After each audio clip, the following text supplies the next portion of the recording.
Labdien! Ir iesākusi mūsu maratona 4. diena. Noteikti pierakstam 4. diena. 04, 12, 23. Un mēs šodien zīmēsim, plānosim savu šo decembri un iespējams kāds varbūt arī janvāri. Tātad pirmais, ko mēs darām, mēs iezīmējam laika līniju. Šādā veidā. Šeit mums būs nogrieznis ar mēnešu atzīmēm. Tāpat sanāks vairāk nekā decembris. Tātad decembris, janvāris, februāris. Te ir mūsu šodienas datums 04.12. Nu ko? Kā notiek mūsu plānošana? Plānot, mēs sāksim ar to, ka mēs saliksim dažādas notikumus šajā te brīvajā laukumā. Tātad, varbūt kāds jau zina, ko viņš darīs decembrī, janvārī vai februārī, tad droši ar brīvu roku var iezīmēt apli. Ja nē, tad vienkārši ļaujamies rokai, kur viņa vēlas kaut ko iezīmēt, ļaujam viņai iezīmēt aplus. Katrs aplis rādīs to notikumu, ko mēs piesaistīsim savā dzīvē. Respektīvi, piemēram, šeit, šis te aplis sākas šeit, tātad notikums sāksies kaut kur, piemēram, janvāra vidus un beigsies kaut kur februāra sākumā. Pati kulminācija būs kaut kur tuvāk februāri. Respektīvi, tā arī mēs pēc tam lasīsim mūsu šos te zīmējumus. Protams, noteikti, ka tu vari visu mēnesi sazīmēt tādos kā mazos notikumos un plānot tādā veidā. Šī te plānošana būs piemērota radošākiem cilvēkiem, kur nevajag korekti norādīt tajā datumā es darīšu to un to, bet vienkārši tā brīvi ar savu roku, ar savu enerģiju iezīmēt to. Piemēram, šobrīd decembris. Gan jau, ka būs kāds notikums, kāds brauciens, kāds pasākums. Zīmēm aplīšu, cik jūs vēlaties piesaistīt savā dzīvē šos te pasākumus vai notikumus. Un, kad liekas, ka pietiek, nākamais, ko mēs darām, mēs ienesam šajā zīmēmā laika līnijas, jeb neiro līnijas. Un tad ar brīvu roku arī zīmējam mūsu šī diena zīmējumā šos te neiro līnijas.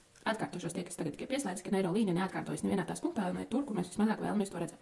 Respektīvi, mēs ļaujam rokai mūs vest. Mēs nekontrolējam mūsu roku, vienkārši klausamies tajā, kurā virzienā, kur viņa mūs ved.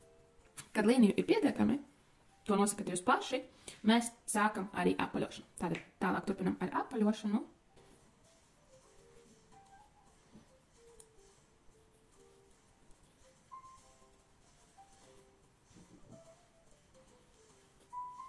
Jebkurā brīdī vēlas pievienot kādu līniju, tu droši vari darīt tāpatās, ka, piemēram, tagad apaļot mēs atceramies, ka ir kāds ieplānots pasākums, orientējuši, piemēram, kādā no šiem 3 mēnešiem, vai pat var atlikt vienkārši decembra beigas, un tad sazīmēt šo te virsmu. Arī to droši var darīt un atzīmēt, piezīmēt vēl klāt kādu formu vai figūru. Tāpēc, kad arī darbiņš būs pabeigts, ja pēkšņi atceramies, kaut kas svarīgs ir ieplānots, bet mēs viņu aizmirsām šeit, ja atzīmēt to droši arī var izdarīt, iezīmējot jaunu figūru. Godīgi sakot, man šīs te zīmējums ir vismīļākais un visvairāk palīdzējis. Katru gadu, gada beigās uzzīmēju savu laika plānu uz gadu un skatos uz to un pilnīgi ir kāds stimuls tā kā iet celties un darīt un tiekties pēc saviem sapņiem, pēc saviem mērķiem. Viens no spēcīgākajiem rezultātiem ir tieši bijis no šīs te praktikas, jo tajā brīdī es vēl strādāju darbā, loģistikā un pateicoties šim te zīmējumam sapratu, ka ir kaut kas jāmaina, kad ofisa dzīve nav priekš manis un kad loģistiku es arī vēlos uz pišķīt paņemt uz pauzu. Tāpēc šodien ar prieku dalos arī ar jums ar šo te zīmēm un šo te algoritmu, ņemiet par labu un skaties, kā jūsu dzīve pamainīsies. Jo iezīmējot katru šo te notikumu, ko mēs šodien iezīmējam, uzreiz neironi un vispārējais pamainīsies jums par labu, tieši tā kā jūs vēlaties, kā jūs ieplānojuši savu laiku un savas iespējas. Jo mēs dodam signālus kosmosam, dievam, kas no kura, un tad viss pakārtojas mūsu vēlmēm, mūsu vajadzībām.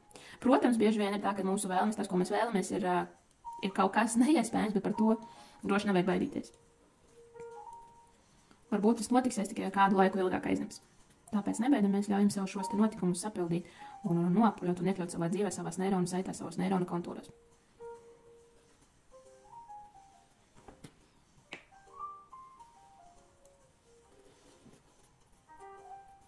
Jūs droši komentāros varat padalīties, kā jums sokas ar maratonu, kā jums liekas, kas ir tās lietas, ko jūs vēlētos vēl iezīmēt. Tāpat es būšu pateicīga arī par laikiem, jo tas parādīs man, ka jums šīs te ir interesanti, un kad var veidot tik pa laikam kādus marafonus par dažādām tēmām, par dažādiem algoritmiem, ar dažādiem izgudrojumiem un dažādām, tēmām, lietām, veidiem.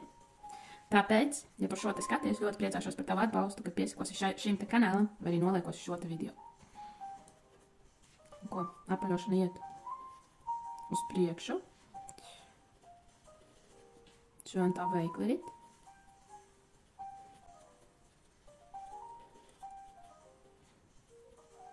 Kamēr veicam apaļošanu, var padomāt par tiem notikumiem, ko mēs teiksim saplānojuši, varbūt kāda ideja parādīsies, varbūt kāda pala ideja, kā ietērpties, kādus cilvēkus paaicināt, ko es vēlos redzēt savā paziņu lokā, kādā pasākumā. Varbūt ir kāds cilvēks, ko vēlaties satikt arī, varbūt spēlēt, un šajā laikā ko mēs esam, tas šobrīd zīmēm arī var parādīties pie jums, un norunāt kādu tikšanos vai satikšanos, vai pazvanīt, vai uzrakstīt. Jo šobrīd mēs mainam savu šo te neironu saites un dodam signālus, ka mēs gribam kaut ko jaunu, kaut ko pamainīt visu.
Mēs esam pabeiguši ar apaļošanu. Un, protams, tagad ienesīsim krāsas mūsu zīmējumā. Tātad krāsas izvēlamies paši pēc savām sajūtām, kādu krāsu mēs vēlamies. Atceramies, ka vienā krāsu laukumā vismaz 2-3 krāsu laukumi. Var krāsot katru apli savā krāsā, var eksperimentēt, var dot ēnas zīmēm. Šobrīd jūs kļūstat par māksliniekiem. Savas realitātes māksliniekiem. Un tādas krāsas, kādas jūs ienesīsiet, tas arī būs jūsu zīmējumā. Šeit varu teikt, ka nebaidamies eksperimentēt. Jo neirografika ir par un to, kad atverās savs iekšējais mākslinieks, katram ir iespēja izpausties radoši un priecāties par šiem te rezultātiem, kas rodas no tā, ka mēs esam ļaujušies krāsu un neirografikas burvībai.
Esam pabeiguši krāsot, un nākamais punkts, ko mēs darām, ir nofiksējam kādu varbūt figūru vai formu. Ja negribās, to droši var arī nedarīt. Un ienesam arī enerģijas līnijas. Bet šajā darbā, cik tas ir mūsu, mēs katru līniju devām kā enerģijas līniju, tad arī to mēs varam šoreiz nedarīt. Nu ko, 4. diena mums ir noslēgusies. Es priecāšos, ja šī praktika jums būs noderīga. Būs interesanti paskatīties jūsu darbiņus, un droši dalāmies gan ar darbiņiem, gan ar atsauksmēm, jebkurā sociālajā tīklā šeit pat YouTube kanālā, vai Instagramā, vai Facebookā. 4. diena mums ir noslēgusies, un tad tiekamies jau rītdien. Mūsu 5. zīmēšanas dienā.